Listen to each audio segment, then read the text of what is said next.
Calculator বা digital ঘড়ির দিকে তাকালে যে সংখ্যাগুলো আমরা দেখি, কখনো কি মনে হয়েছে এগুলো আসলে কিভাবে তৈরি হয়? দেখতে তো খুবই সাধারণ, তাই না? কিন্তু এই সাধারণ সংখ্যাগুলোর পেছনেও কিন্তু একটা অসাধারণ প্রযুক্তি লুকিয়ে আছে। চলুন আজ সেই রহস্যটাই ভেদ করা যাক।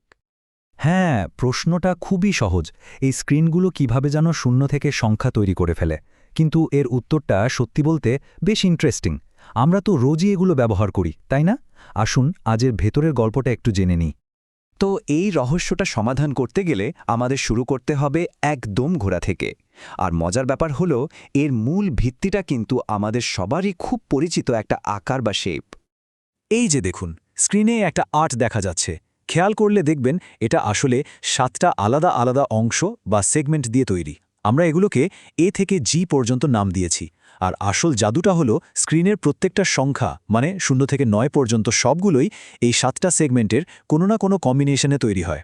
কোনটাকে জ্বালাতে হবে আর কোনটাকে নেভাতে হবে ঠিকঠাক করতে পারলেই যে কোনো সংখ্যা ফুটে ওঠে। আচ্ছা, এটা তো বোঝা গেল যে 7টা সেগমেন্ট অন বা অফ করে সংখ্যা বানানো হয়। কিন্তু আসল প্রশ্ন হল, এই সেগমেন্টগুলো জ্বলে বা নেভে কিভাবে? এর পেছনে কিন্তু মূলত দুটো টেকনোলজি কাজ করে। আসুন সেগুলোর কথাই জেনে নেই। এক ধরনের ডিসপ্লে হলো এলইডি, যেটা নিজের আলো নিজেই তৈরি করতে পারে, তাই এগুলো বেশ উজ্জ্বল হয়। আর অন্যদিকে আছে এলসিডি, যেটা কিন্তু নিজের আলো তৈরি করে না, বরং আশপাশের আলোকেই কাজে লাগায়। আর এখানেই হলো এলসিডির আসল খেল। যেহেতু একে নিজে আলো বানাতে হয় না, তাই এর শক্তি খরচ হয় অবিশ্বাস্য রকম কম। আর ঠিক এই কারণে ক্যালকুলেটর বা ডিজিটাল ঘড়ির মতো ছোট, ব্যাটারিতে চলা যন্ত্রের জন্য এলসিডি কিন্তু সেরা পছন্দ। যেহেতু ক্যালকুলেটরের জগতে এলসিডি এত গুরুত্বপূর্ণ, চলুন তাহলে এর একেবারে ভেতরে ঢুকে দেখা যাক এটা কিভাবে কাজ করে। আমরা এখন পুরো ডিসপ্লেটা ছেড়ে এর একটা ছোট্ট সেগমেন্টের উপর ফোকাস করব। তো এলসিডি বা লিকুইড ক্রিস্টাল ডিসপ্লে আসলে কি? সোজা কথায় এটা এমন একটা ডিসপ্লে যেটা আশপাশের আলোকে নিয়ন্ত্রণ করে কাজ করে। মানে ও নিজে আলো তৈরি করছে না, বরং যে আলোটা এর ওপর এসে পড়ছে সেটাকেই নিপুণভাবে ব্যবহার করছে। আর এই কারণেই পোর্টেবল ডিভাইসের জন্য এটা এত কাজের, কারণ এতে পাওয়ার খরচ হয় খুবই কম। ব্যাপারটা কিভাবে কাজ করে সেটা বোঝার জন্য একটা দারুণ উদাহরণ আছে। ভাবুন তো, প্রত্যেকটা সেগমেন্টের ভেতরে যেন অসংখ্য আণুবীক্ষণিক জানালার পর্দা বা ব্লাইন্ড লাগানো আছে। যখন কোনো ভোল্টেজ দেয়া হয় না, তখন এই ব্লাইন্ডগুলো খোলা থাকে। আলো পেছনের আয়নার মতো স্তর থেকে প্রতিফলিত হয়ে ফিরে আসে, তাই আমরা সেগমেন্টটাকে দেখতেই পাই না, ওটা অদৃশ্য থাকে। কিন্তু যেই না ভোল্টেজ প্রয়োগ করা হলো, অমনি ব্লাইন্ডগুলো ঘুরে গিয়ে বন্ধ হয়ে যায়। তখন ওরা আলোকে আটকে দেয়, আর সঙ্গে সঙ্গেই সেগমেন্টটা আমাদের চোখে কালো হয়ে ফুটে ওঠে। আচ্ছা, ভোল্টেজ দিলে সেগমেন্ট অন হয়, না দিলে অফ থাকে, এটা তো বোঝা গেল। কিন্তু আসল মজাটা হলো এই ভোল্টেজটাকে কন্ট্রোল করার পদ্ধতিতে। এর পেছনে যে ইলেকট্রিক্যাল ট্রিকটা ব্যবহার করা হয় সেটা জানলে সত্যি অবাক হতে হয়। পুরো সিস্টেমটার মূল নীতিটা কিন্তু খুব সহজ। একটা এলসিডি সেগমেন্ট তখনই চালু হবে যখন ওই সেগমেন্ট আর তার ঠিক পেছনে থাকা ব্যাকপ্লেনের মধ্যে একটা এসি ভোল্টেজের পার্থক্য তৈরি হবে। মানে একটা ভোল্টেজ ডিফারেন্স দরকার। এটা কিভাবে করা হয়? দেখুন, ডিসপ্লের সব সেগমেন্টের পেছনে একটা কমন প্লেট থাকে, যেটাকে বলে ব্যাকপ্লেন। এই ব্যাকপ্লেনের সবসময় একটা নির্দিষ্ট ফ্রিকোয়েন্সির, ধরুন প্রায় 40 হার্টজের একটা স্কোয়ার ওয়েভ সিগন্যাল চলতে থাকে। এটাকে আমরা রেফারেন্স সিগন্যাল বলতে পারি। এখন ধরুন একটা সেগমেন্টকে আমাদের অফ রাখতে হবে, মানে অদৃশ্য। তখন কি করা হয়? খুব সহজ। যে সিগন্যালটা ব্যাকপ্লেনে চলছে ঠিক হুবহু একই সিগন্যাল ওই সেগমেন্টেও পাঠানো হয়। দুটো সিগন্যাল যখন একদম একই রকম, মানে ইনফেজ, তখন তাদের মধ্যে ভোল্টেজের কোনো পার্থক্যই থাকে না। ফলাফল 0 ভোল্টেজ। আর তাই সেগমেন্টটা অফই থেকে যায়।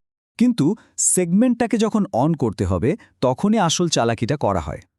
তখন সেগমেন্টে যে সিগন্যালটা পাঠানো হয় সেটা হয় ব্যাকপ্লেনের সিগন্যালের ঠিক উল্টো বা ইনভার্স। মানে একটা যখন পজিটিভ, অন্যটা তখন নেগেটিভ। এই দুটো উল্টো সিগন্যাল বা আউট অফ ফেজ ওয়েভের কারণে তাদের মধ্যে সবসময় একটা ভোল্টেজের পার্থক্য তৈরি হয়। আর এই এসি ভোল্টেজটাই লিকুইড ক্রিস্টালগুলোকে ঘুরিয়ে দেয় আর সেগমেন্টটা কালো হয়ে ফুটে ওঠে। তাহলে এই যে সিগন্যালকে উল্টে দেওয়ার কাজটা, এটা করে কে?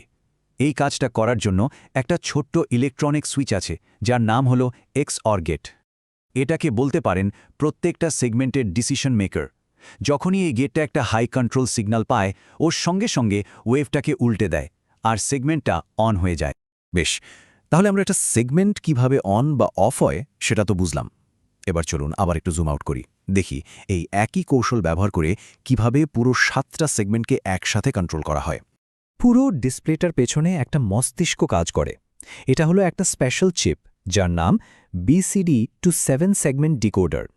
এই চিপটার কাজ হলো একটা সংখ্যার জন্য নির্দিষ্ট কোড মানে BCD ইনপুট গ্রহণ করা, আর সেই কোড অনুযায়ী ও ঠিক করে দেয় 7টা সেগমেন্টের মধ্যে কোন কোনটাকে অন করতে হবে আর কোন কোনগুলোকে অফ রাখতে হবে, মানে কোন কোন XOR গেট হাই সিগন্যাল পাবে সেই সিদ্ধান্তটা এই ডিকোডারই নেয়। চলুন একটা উদাহরণ দিয়ে ব্যাপারটা পরিষ্কার করা যাক। ধরুন স্ক্রিনে 7 সংখ্যাটা দেখাতে হবে। ডিকোডার চিপটা 7-এর জন্য কোড পেল। ও জানে 7 বানাতে গেলে A, B আর C এই 3টে সেগমেন্টকে অন করতে হবে। তাই ও সঙ্গে সঙ্গে ওই 3টে সেগমেন্টের XOR গেটকে একটা হাই সিগন্যাল পাঠিয়ে দেবে, আর বাকি যে 4টা সেগমেন্ট আছে D, E, F আর G সেগুলোকে পাঠাবে লো সিগন্যাল। ফলাফল, যে 3টা হাই সিগন্যাল পেল সেগুলো কালো হয়ে ফুটে উঠল, আর আমাদের চোখের সামনে ভেসে উঠল 7 সংখ্যাটা। কি সহজ, তাই না? বিপরীতধর্মী ওয়েভের এই যে একটা ছোট্ট কিন্তু দারুণ চালাক কৌশল, এটা কিন্তু এরকম আরও অনেক কৌশলের মধ্যে একটা মাত্র। ভাবুন তো, আমাদের চারপাশে চোখের সামনেই এমন কত অদৃশ্য ইঞ্জিনিয়ারিংয়ের জাদু লুকিয়ে আছে। পরের বার যখন ক্যালকুলেটরের দিকে তাকাবেন, তখন হয়তো শুধু সংখ্যাগুলো দেখবেন না, তার পেছনের এই অসাধারণ বুদ্ধিমত্তার কথা